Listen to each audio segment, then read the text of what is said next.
Movie super ಆಗಿದೆ sir, ಸಕ್ಕತ್ತಾಗಿದೆ sir. First time ಮಾಡಿದ್ರೆ ತುಂಬಾ ಚೆನ್ನಾಗಿ ಮಾಡಿದೆ. ಶಿವಣ್ಣ ಆಕ್ಟಿಂಗ್ ಅಂತೂ ನೆಕ್ಸ್ಟ್ ಲೆವೆಲ್ ಇದೆ, ಸೂಪರ್ ಸರ್. ಉಪೇಂದ್ರ ಬಗ್ಗೆ ಮಾತಾಡಂಗೆ ಇಲ್ಲ. ಮೂವಿ ಮಾತ್ರ ಅದ್ಭುತವಾಗಿದೆ. ಕರ್ಮ ಮತ್ತೆ ಫಲ ಎರಡರ ಬಗ್ಗೆ ಅರಿವನ್ನ ಮೂಡಿಸಿದ್ರೆ ಮನುಷ್ಯ ಎಷ್ಟು ಎಡವಟ್ಟುಗಳನ್ನ ಮಾಡ್ಕೊಂಡು ಮಾಡಕ್ ಹೋಗ್ತಾ ಇದೀನಿ ಅಂತ ಅಚ್ಚುಕಟ್ಟಾಗಿ ಕೊಡ್ತಾರೆ. ಅದೇ ಶಿವಣ್ಣ ಅವ್ರ ಆಕ್ಟಿಂಗ್ ಮಾತ್ರ ಸೂಪರ್ ಆಗಿದೆ. ಇಬ್ರು ಮತ್ತೆ ಇದು ಯಾರು ನಮ್ಮ ಉಪೇಂದ್ರ ಇನ್ನೂ ಅದ್ಭುತವಾಗಿ ಇಬ್ರು ಆಕ್ಟಿಂಗ್ ನೋಡ್ತಾ ಇದ್ರೆ ಮೈ ಜುಮ್ ಅನ್ಸುತ್ತೆ. ಇಂಟರ್ವಲ್ ಆದ್ಮೇಲಂತೂ ಮೈ ಜುಮ್ ಅನ್ಸುತ್ತೆ. ಒಂದೊಂದ್ ಕ್ಷಣನು ಹೇಗಿರುತ್ತೆ ಅಂದ್ರೆ ಫಿಲಮ್ ಎರಡ್ ಕಣ್ಣು ಸಾಲದು ನೋಡಕ್ಕೆ. ಕನ್ನಡ ಸಿನಿಮಾ ಇದೇ ತರ ಬೆಳಿಬೇಕು, ಇದೇ ತರ ಮುಂದುವರಿಬೇಕು, ಪೈರಸಿನ ಅವಾಯ್ಡ್ ಮಾಡ್ಬೇಕು. ಎಲ್ರು ಕನ್ನಡ ಚಿತ್ರಗಳನ್ನ ಪರದೆ ಮೇಲೆ ಬಂದು ನೋಡಿ, ಮೊಬೈಲ್ ಅಲ್ಲಿ ಆದಷ್ಟು ಅವಾಯ್ಡ್ ಮಾಡಿ.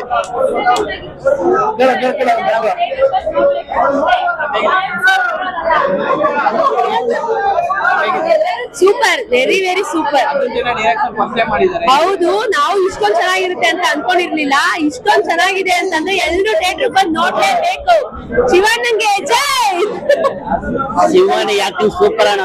Last climax